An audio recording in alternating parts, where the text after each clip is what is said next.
This is Debt Confession, episode 1. Now, I'm recording our journey so that we can look back on this and see how far we've come. Just a little bit about me. Hello and welcome if you are new. If you are a returning subscriber, thank you so much for coming back for yet another video. So I'm going to start recording every single step of our journey, and this journey started with one thing, is to know our numbers. Okay, so we have tried budgeting. It never worked out. We were always too strict. We didn't know our numbers. We didn't know exactly what we were spending on the certain categories, and without knowing your numbers, you cannot create a realistic budget that you can actually stick to. You need to have a plan. So for us, it was once we knew our numbers, we knew exactly what we were spending, on which category we were spending, and we also saw where we were overspending. We used to spend between 1,500 and 2,000 on takeaways a month, and then we'd had to make excuses of why we couldn't pay certain things, for example our rent, which brought along like its own problems, because obviously the landlord's not going to be happy if you don't pay your rent or if you don't pay your full rent.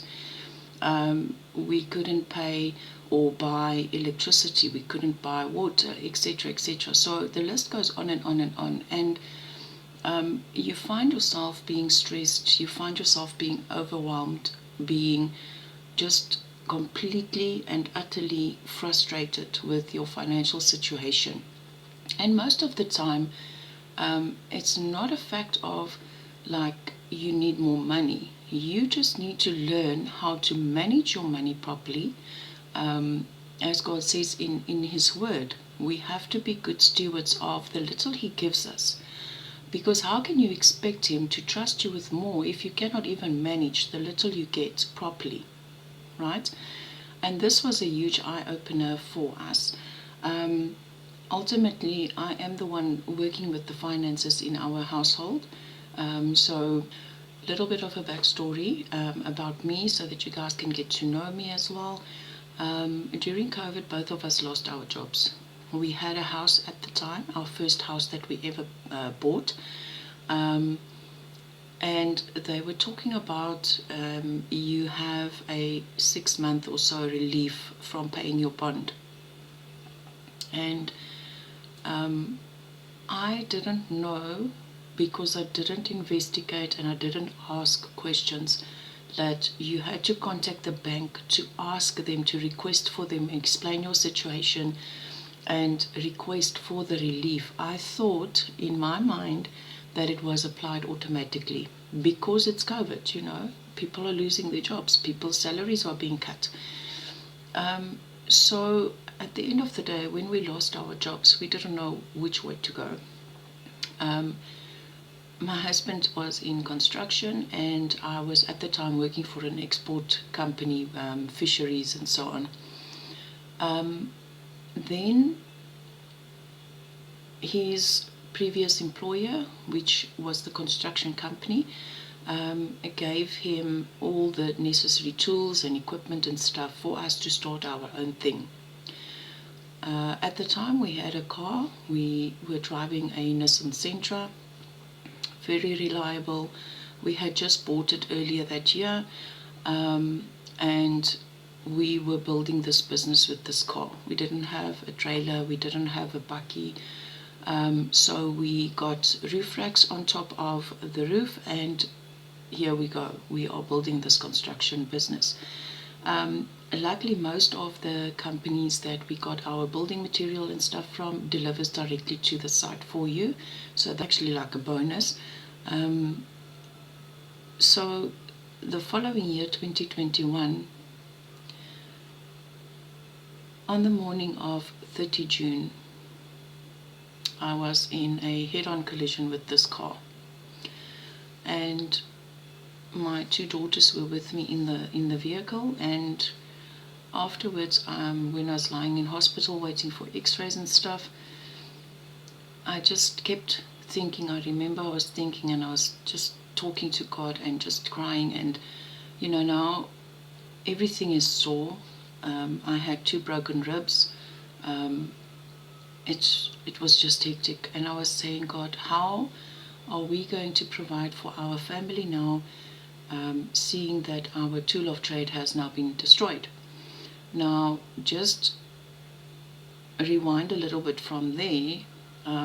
At the sort of the beginning of the year, the jobs were not coming in as regularly, and I ended up cancelling our vehicle insurance, thinking that once it picks up, we'll take it out again. So before we could do that, building on the business further and getting in jobs, we did a whole lot of quotes though. I was in this accident, so now we didn't have insurance. The car was written off, and I put in a third-party claim to the guilty party's insurance company. When I was lying in hospital, to get back to that, the police officer that was at the accident scene came to visit me in the hospital. And I still remember he touched my shoulder and he said to me, "Ma'am, God says don't ask why. This happened for a reason. He has a bigger purpose for you." And then I started crying. And at that point in time, I couldn't even properly breathe. But I cried and I said, "God, I'm so sorry. I'm so sorry for questioning you." Needless to say, sometimes you go down this route and you can't exactly at that point in time understand why is this happening to us. What did we do wrong? Which is completely wrong attitude to have. Sometimes things happen in life to sculpture you, to form you, because remember, we are the clay in His hands, and He forms us. If we are heading down a path of destruction or not where He wants us to be, He's going to form you and mold you and shape you and put you in the direction where He wants you to go. So at this point, that the debt was already piling up and we lost our house, and all the time we were just feeling down and depressed and stuff like that. And then we had to also remind ourselves of this message that, this police officer didn't need to come there. He still said to me, I remember his words till to this day.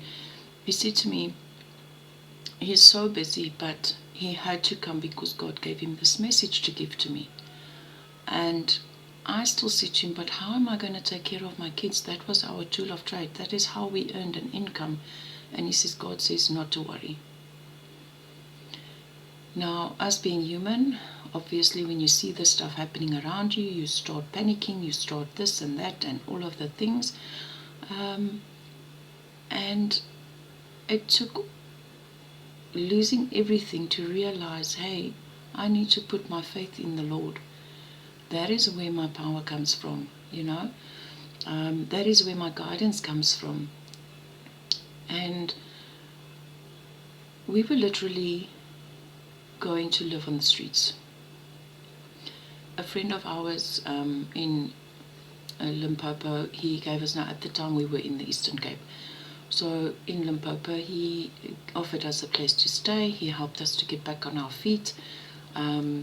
And then I got a job, and at this point in time, hubby was still struggling to get a job. He'd get temporary assignments here and there, and so on and so forth. So fast forward to today, he now has a job. We cannot budget properly because we know our numbers, and as I said, it's nowhere near perfect. I've come across my mentor in 2022, to beginning of 2023, I believe. And I've actually had quite a few mentors over the time. And for example, most recently, Lisa from Sheep Assisted Budgeting. And the thing is, if you don't do the work to get to know your numbers, to get to know exactly how much you spend, on what you spend it. So when I started tracking this, like I said to you guys, that I discovered that we were spending close to 2,000 Rand a month, some months, not always, some months on takeaways. So I had to force us to cut back on that, because what would happen is our pay would come in, we're so excited for the money, and then we rush off to the nearest takeaway shop. And that completely, just to see those numbers on paper, it just clicks, like it's like this aha moment, this light bulb moment going off inside of you. I then started this spreadsheet, debt tracking sheet, which is something that you can also find in my Know Your Numbers bootcamp that I've created. If you're interested, the link will be down in the description, and you can get access to that. Like, I invested in something like that, and I learned how to get to know my numbers.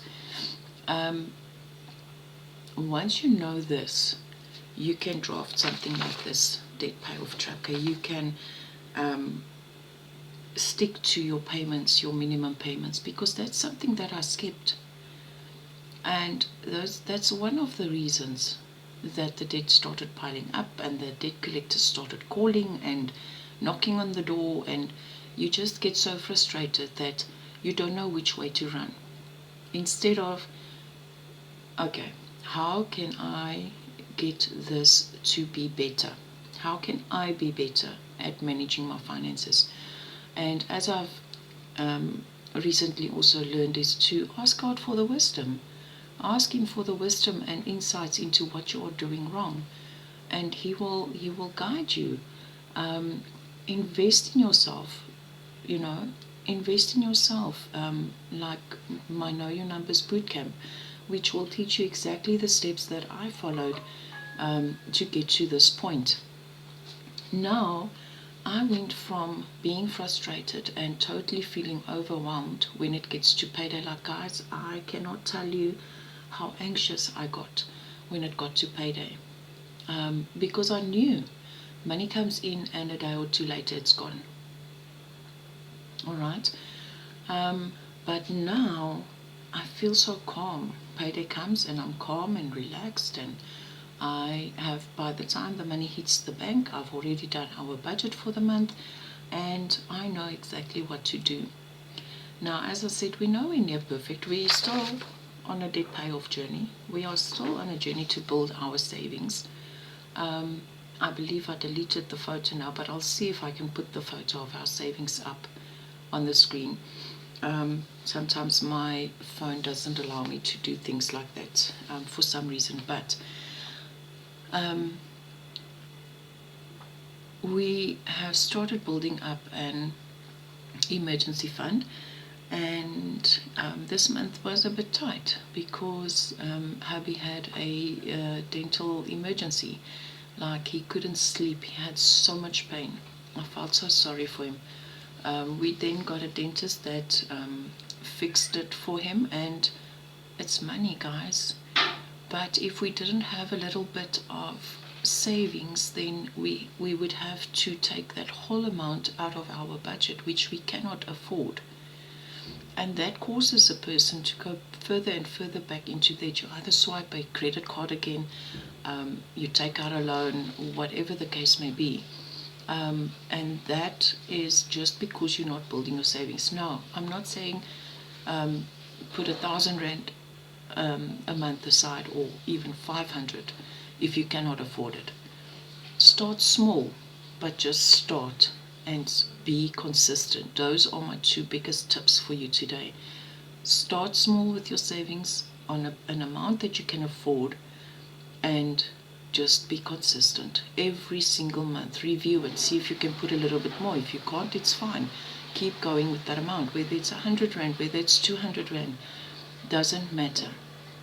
I've started with 250, putting that aside, and that actually helped us. So our debt total at the moment, and I'm going to take you guys along with us on this journey, so every month we'll do an episode to update you guys. All right, so our current total debt was 133,565 Rand, which has come down tremendously. Okay, this amount used to be just over 440. I'm not kidding. So it's now at 133,565, and I am so proud of us for this. So last month, like end of April, I've settled one more debt, and so in other words, from 10 we've now left with 9 debts. Okay, so as we go along and as we continue on this debt payoff journey, I'm going to take you guys along, as I said, and just also for us to reflect, like in a year's time, reflect back on, wow, just look how far we've come. Okay, so this total debt will take us another 2 years, plus minus, if we don't get any extra monies also. And then the methods that I'm using is a mixture between Snowball and Avalanche. Now, if you don't know Snowball, the Snowball method is where you list your debts from the biggest to the smallest, and you start throwing everything extra to that smallest one. You still do your minimum payments on the rest. Avalanche method is you list it from the one with the highest interest rate to the one with the lowest, or even zero, because some of our debts doesn't have any interest. All right, and then you just throw everything you have towards that one with the highest interest, because obviously you are repaying this thing over and over and over and over. For example, our debt number 2 is a BEARS account. Now my minimum payment is 500, but every single month when the interest and the fees are calculated, it comes to 549 Rand. So you can see that my 500 is not even covering that. So needless to say, nothing is going off towards the capital amount. Okay, that is why I say there's 3 methods. There's the Snowball, the Avalanche, and then a mixture of the 2. So yes, I am focusing on the smallest ones and see when they come down enough. So what I do is I do pay more if I can afford it, or when I can afford it, I pay more to the ones with the highest interest, so that it can start coming down on the capital. And then I check. So if, for example, debt number 9 is now on 700 owing, so my minimum payment is 350. So next month it's going to be a 350 balance. Then I'm going to just keep that one with the interest where it is, pay the minimum amount, and I'm going to take any extra and put it towards this 350 and see if I cannot knock that one out. Because knocking out the smaller ones also gives you that feeling of a quick win, okay, versus paying off for years. And also it frees up money that you can then again take next month and put it against the one with the highest interest. So yes guys, that is what we do. That is our debt confession episode 1. Yeah, if you want to follow along on our debt payoff journey, building our savings and budgeting, there will be one video every week on a Sunday. And so, and if you are interested in getting to know your numbers to see exactly what I did, My short bootcamp is linked in the description below. You're more than welcome to click on that and get yourself a copy. And within the PDF there are also videos that I've added on there. So it's just like it says click here for video 1 or day 1 video. You click on that and it opens up a unlisted YouTube video that you can watch for a bit more clearance and just to get a little bit of an instruction on what exactly to do. So yeah, check it out if you're interested, and I will see you in the next one. Have a super blessed week ahead, and pray for God's wisdom in anything you do, everything that you face. Just pray and ask God for wisdom on how to take care of the situation. And that's it. That is the most important step that you need to start with every morning. God, please provide me with wisdom this morning for this day, that whatever might come, you will guide me on how to get through it. Thank you, everybody.